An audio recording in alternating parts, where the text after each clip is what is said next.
अस्सलामु अलैकुम नाजरीन।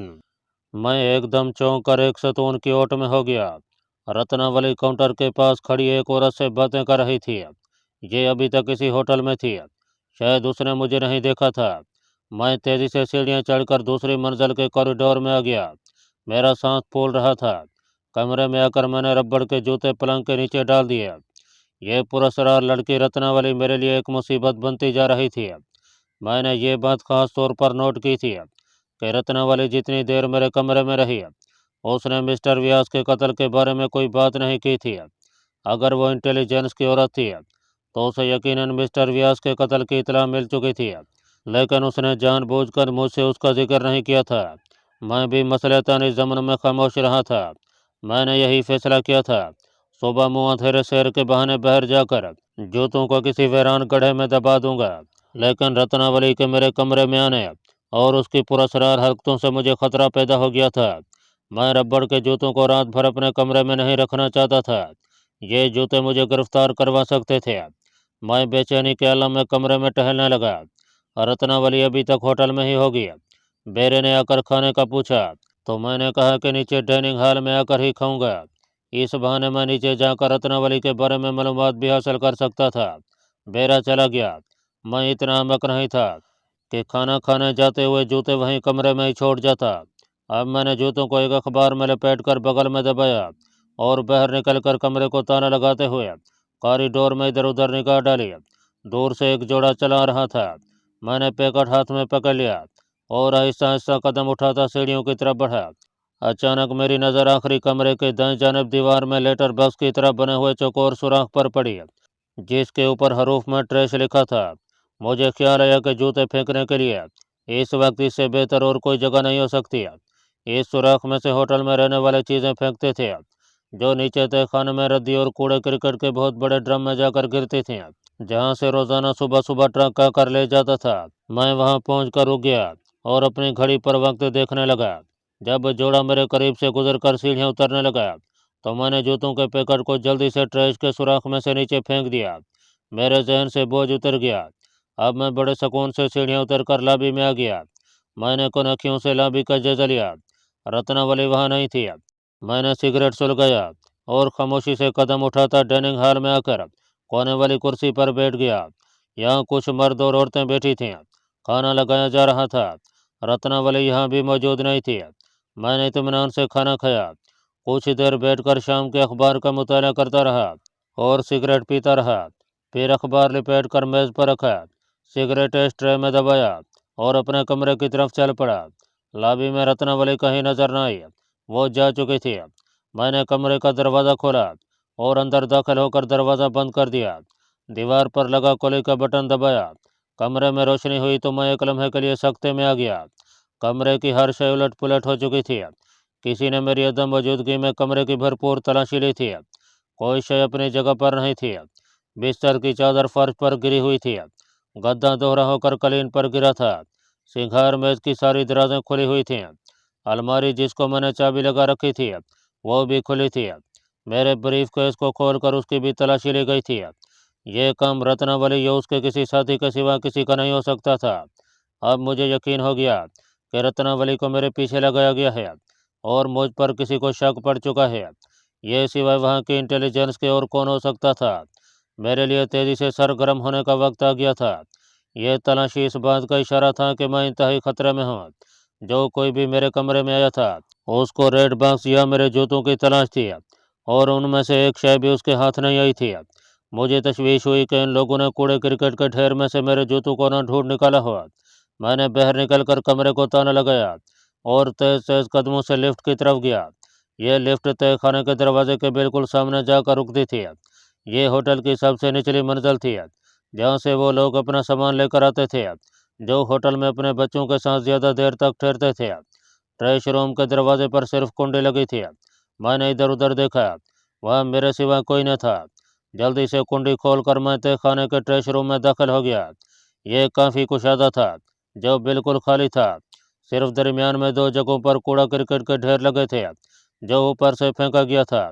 मुझे पहले ही ढेर से अपने जूतों का पैकेट मिल गया। वो एक तरफ लुढ़का पड़ा था और अखबार से बाहर निकल आया था। मेरी जान में जान आ गई। जल्दी से जूतों को उठाकर अपने पजामे में कुर्ते के नीचे छुपा लिया। ट्रेश रूम का दरवाज़ा बंद करके कुंडी लगाई और लिफ्ट के जरिए वापस अपने कमरे में आ गया। इस लम्हे चाकू भी मेरी जेब में था। सिर्फ एक यही हथियार मेरे पास था। जूतों को दूसरे अखबार में लपेटकर मैंने अलमारी में रखकर ताला लगा दिया था। तलाशी लेने वाले के पास हर किस्म की चाबियां मौजूद थीं, जिनकी मदद से उसने अलमारी के ताले को भी खोल लिया था। बाहर का दरवाज़ा तो ऑटोमेटिक बंद होकर मखफल हो गया था, मगर अलमारी का ताला वैसे ही खुला पड़ा था। अब मैं चौकस हो चुका था। नींद मुझसे कोसों दूर थी। सबसे अहम मसला जूतों को कहीं जहन्नम रसीद करने का था। ये जूते मुझे मौत के मुंह में धकेल सकते थे। मैंने कमरे की तमाम बिखरी हुई चीज़ों को समेट कर अपनी जगह पर रख दिया। होटल की इंतज़ामिया को इस बारे में रिपोर्ट करने की कोई ज़रूरत नहीं थी। मैंने सर्विस को फ़ोन करके अपने लिए कॉफ़ी का ऑर्डर दे दिया। काफ़ी यही तो मैं आराम से कुर्सी पर बैठकर आहिस्ता आहिस्ता पीने लगा। जहन में तरह तरह के ख्याल आ रहे थे। रत्नावली के साथ कौन कौन हो सकता है? मुझे इन सब से निपटना था। मेरा दिल्ली में बहुत बड़ा मिशन था। अगर मेरा राज फांस हो जाता तो दिल्ली का सारा मिशन तहस नहस हो जाना था और मुझे शहर में गिरफ्तार कर लिया जाना था। ये बात यकीनी थी कि मेरी निगरानी की जा रही है। इस वक्त भी होटल के आसपास कोई न कोई आदमी ज़रूर मौजूद होगा, जो मेरे बाहर निकलने पर मेरा पीछा करना शुरू कर देगा। ऐसी सूरत में मेरा सुबह सैर के बहाने जूतों को साथ लेकर किसी जगह फेंकना खतरनाक था। मैं इन जूतों को अपने कमरे में रखकर बाहर भी नहीं जा सकता था। दूसरे रोज़ मुझे हर हालत में बंदरगाह पर भी रिपोर्ट की तफसीलात हासिल करने जाना था। मेरे पास सिर्फ एक ही रात थी। इस रात के अंदर अंदर मुझे अपने जूतों को किसी गहरे कुएं में इस तरह फेंकना था कि कोई मुझे देखे भी नहीं। कोई तरकीब मेरी समझ में नहीं आ रही थी। अब मुझे ये फिक्र भी लाहिक हो गई थी कि अगर मेरी निगरानी की जा रही है तो जिस रात पिछले पैर शहर के बहाने मैं रेड बक्स लेकर समंदर के दूर दराज चट्टानी साहिल की तरफ गया था, तो लाजमी बात है उस वक्त भी ज़रूर कोई मेरा पीछा कर रहा होगा। इस ख्याल के आते ही मेरे रोंगटे खड़े हो गए। अगर ये अलमिया पेश आ गया तो मेरा बचना मुश्किल है। मुझे चट्टानी खो में जाकर अब रेड बक्स के बारे में भी तसल्ली करनी थी कि वो अपनी जगह पर मौजूद है। मैं कॉफ़ी की 2 प्यालियाँ पी चुका था, 6-7 सिगरेट भी फूंक डाले थे। घड़ी देखिए, इस वक्त रात के 10 बजने वाले थे। कार पार्किंग वाले शेड की जानब से मुझे एक ट्रक के आकर रुकने की आवाज़ सुनाई दी। मैंने उठकर खिड़की में से बाहर देखा। ये एक बहुत बड़ा ट्रक था, जिसके ऊपर कूड़े का ड्रम उठाने वाली मशीन लगी थी। मेरे दिल में उम्मीद की शम्मा रोशन हो गई। अगर यह ट्रक कूड़ा क्रिकेट और ट्रैश उठाने आया है तो मैं अभी रबड़ के जूतों से निजात हासिल कर सकता था। मैंने गौर से देखा, ट्रक की हेडलाइट्स बुझा दी गई थीं। पीछे से 4 आदमी आकर होटल की दीवार की तरफ बढ़े। उस सकवी दीवार में वो दरवाज़ा था जो तहखाने के ट्रेश रूम को जाता था। ये चारों आदमी उस दरवाजे में दाखिल हो गए। मेरे लिए यह सुनहरी मौका था जो कुदरत ने शायद मुझ पर तरस खाकर मुहैया कर दिया। मैंने जूतों को अखबार में से निकाल कर अपनी कमीज़ के अंदर छुपाया और कमरे से निकलकर दूसरे किनारे वाली लिफ्ट में आकर ग्राउंड का बटन दबा दिया। लिफ्ट मुझे लेकर ग्राउंड फ्लोर पर आकर रुक गई। मैंने बाहर आकर देखा कि ट्रेश रूम का दरवाज़ा खुला था और महकमे के मुलाजिम तेज़ी से ड्रमों में ट्रेश और रद्दी चीज़ें भर रहे थे। मैं वहीं खड़ा हो गया। जब एक आदमी पहियों वाले ड्रम को चलाता मेरे करीब से गुजरने लगा तो मैंने बड़े आराम से जूते निकाल कर ड्रम में डाल दिया। उस आदमी का चेहरा ड्रम की दूसरी तरफ छुपा हुआ था। उसने मुझे जूते रखते नहीं देखा था, और अगर देख भी लेता तो इसमें कोई अचंभे की बात नहीं थी। आखिर मैंने पुराने जूते ही ट्रैश में फेंके थे। वो आदमी ट्रैश ड्रम को पहियों पर चलाता बाहर निकल गया। मैं लिफ्ट के जरिए ऊपर अपने कमरे में आ गया। अब दूसरा काम साहिल समंदर पर जाकर रेड बॉक्स और रिवॉल्वर वाले थैले की चेकिंग थी। यह एक नाजुक मरला था। अगर मेरा पीछा किया गया तो मैं रंगे हाथों पकड़ लिया जाऊंगा। अगर नहीं जाता तो भी मेरे दिल में चैन नहीं था। यही वसवसा उठ रहा था कि कहीं इन लोगों ने यहाँ से रेड बॉक्स निकाल न लिया हो। क्या मालूम सुबह बंदरगाह पर जाऊँ तो जेटी ऑफिसर मुझे उस वक्त गिरफ्तार कर ले।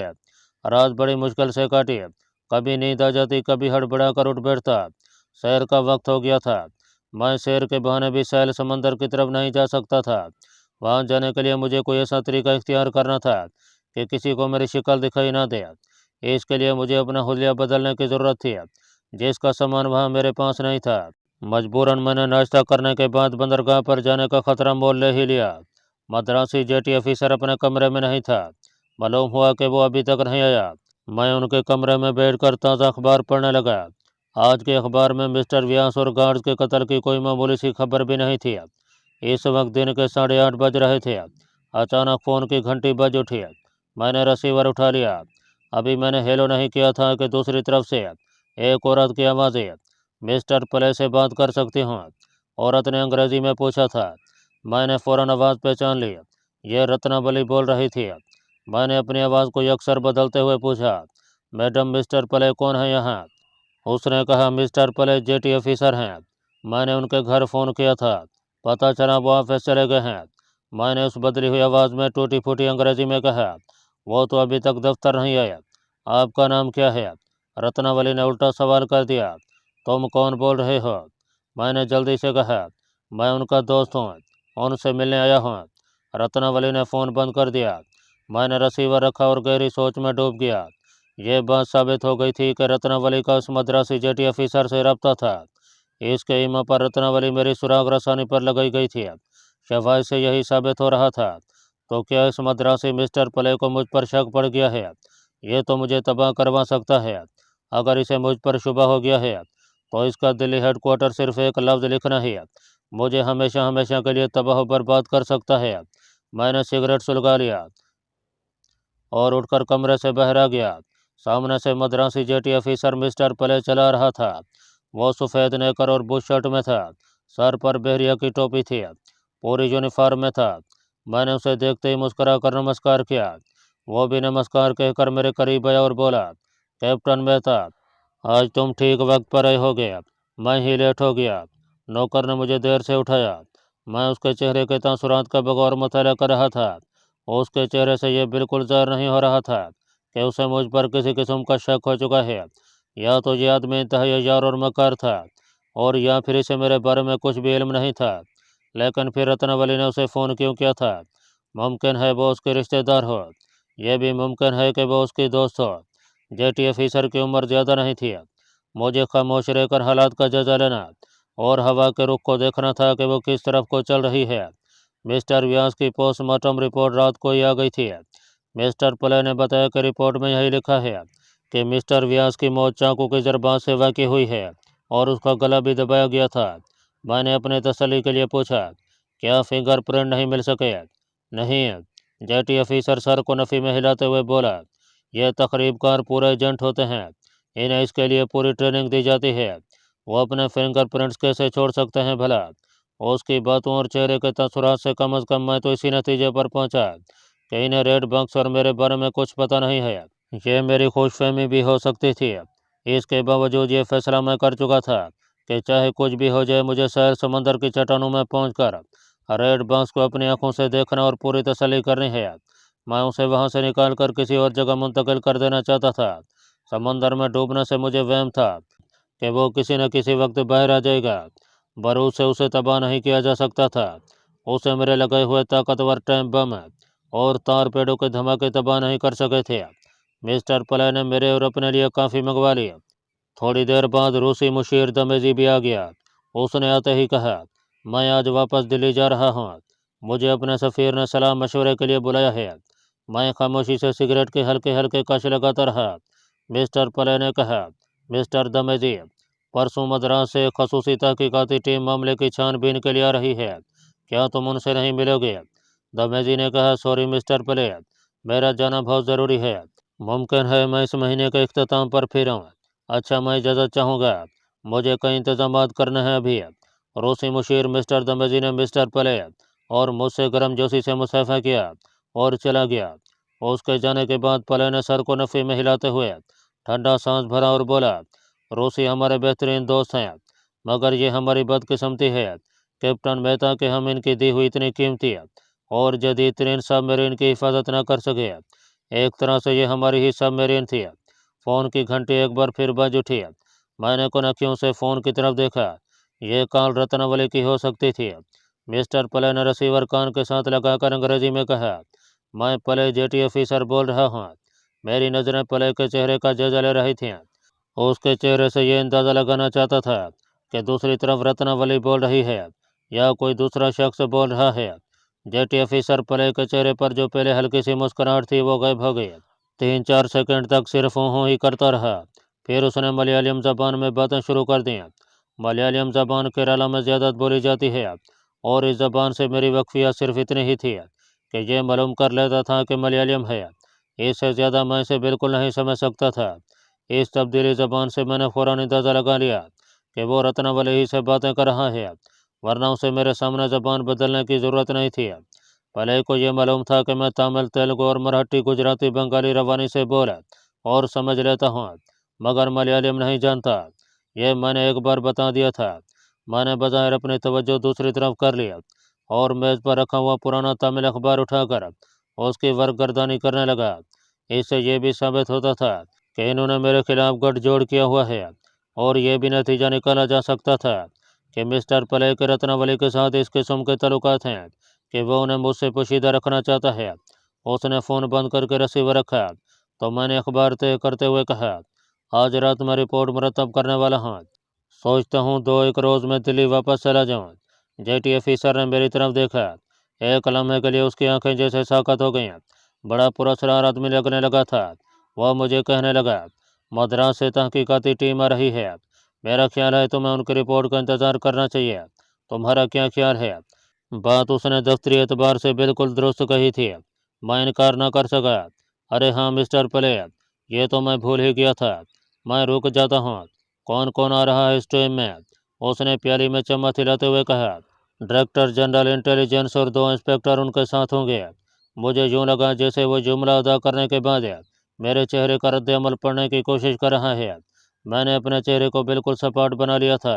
बहुत खूब, मुझे यकीन है कि वो कोई ना कोई ऐसा नुक्ता ज़रूर मालूम कर लेंगे जिससे हमें सनहाली तकरीबकारों को फौरी तौर पर गिरफ्तार करने में मदद मिलेगी। क्यों नहीं, क्यों नहीं? जेटी ऑफिसर ने प्याली उठाते हुए कहा। कोई भी बात मेरे सामने वाज़ेह होकर नहीं आ रही थी, मगर जहन में शकूक व शुबहात के भंवर चक्कर लगा रहे थे। सवाल ये पैदा होता था कि अगर इन लोगों को मुझ पर शक था तो इन्होंने अभी तक मुझे खुला क्यों छोड़ रखा था? हो सकता है उन्हें किसी सबूत की ज़रूरत हो या वो मुझे रंगे हाथों पकड़ना चाहते हों। सबूत के लिए उन्हें मेरे रबड़ के जूतों और रेड बॉक्स की ज़रूरत थी। जूते मैंने ठिकाने लगा दिए थे और रेड बॉक्स के बारे में मैं कह सकता था कि अभी इनके हाथ नहीं लगा था। अगर इन्होंने सैल समंदर से बरामद कर लिया होता तो ये बात नामुमकिन थी कि मैं जेल से बाहर चल फिर रहा होता। बहरहाल अपना शुबा दूर करने के लिए मेरा सैल समंदर वाली चट्टान में जाकर रेड बांस के थैले को एक बार अपनी आंखों से देखना लाजमी अमर हो गया था।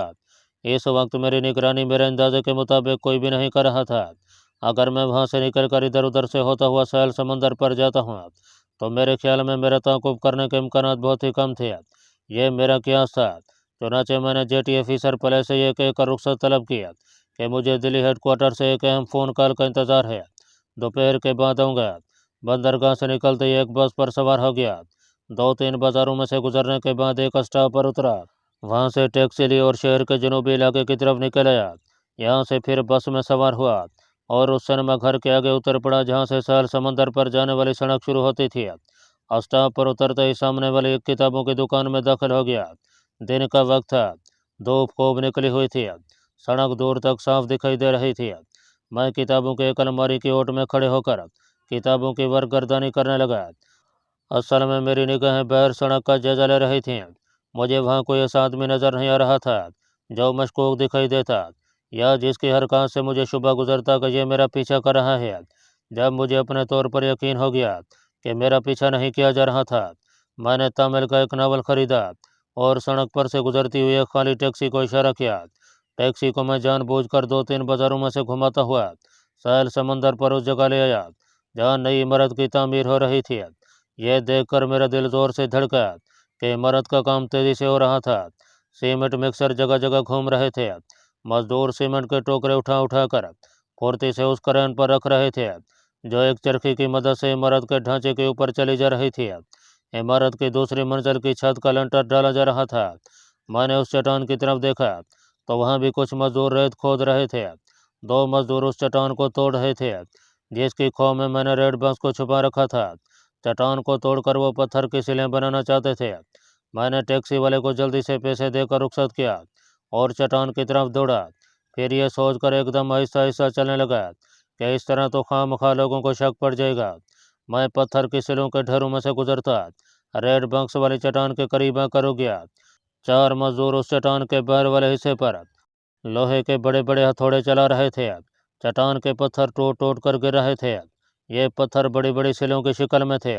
मैंने अंदाज़ा लगाया कि अभी तक चट्टानी खो के अंदर उस जगह कोई कार्रवाई नहीं की गई जहाँ मैंने रेड बॉक्स को छुपाया था, मगर इन सब के सामने खो में जाकर ज़मीन नहीं खोद सकता था, उन्हें चट्टान तोड़ने से रोक भी नहीं सकता था। ताहम मैंने एक मजदूर से पूछा कि वो ये चट्टान क्यों तोड़ रहे हैं। उसने बताया कि इस चट्टान को ठेकेदार ने मोहल्ले वालों से ख़रीद लिया है और इसके पत्थरों की सिलें काट कर इस्तेमाल में ली जाएंगी। मेरे खुदा, इसका मतलब था कि वो खो के अंदर भी खुदाई कर सकते हैं। मैं सिगरेट जलाकर वहीं एक पत्थर पर बैठ गया और सोचने लगा कि मैं उस वक्त खो में दाखिल हो सकता हूँ जब ये मजदूर काम ख़त्म करके चले जाएंगे। साफ ज़ाहिर था कि वे उस रोज़ शाम तक चट्टान को नहीं तोड़ सकेंगे। मैं रात के अंधेरे में वहाँ आना चाहता था। वापस होटल में जाने का सवाल ही पैदा नहीं होता था। मैं इसी इलाके में किसी जगह अंधेरा होने तक छुपा रहना चाहता था और ऐसी जगह वहाँ सिनेमा हाउस से बढ़कर और कोई नहीं हो सकती थी। मैं सिगरेट फेंक कर उठा। वहाँ करीबी एक चौक में एक बहुत सीधा सा सिनेमा घर था जिसका नाम सागर था।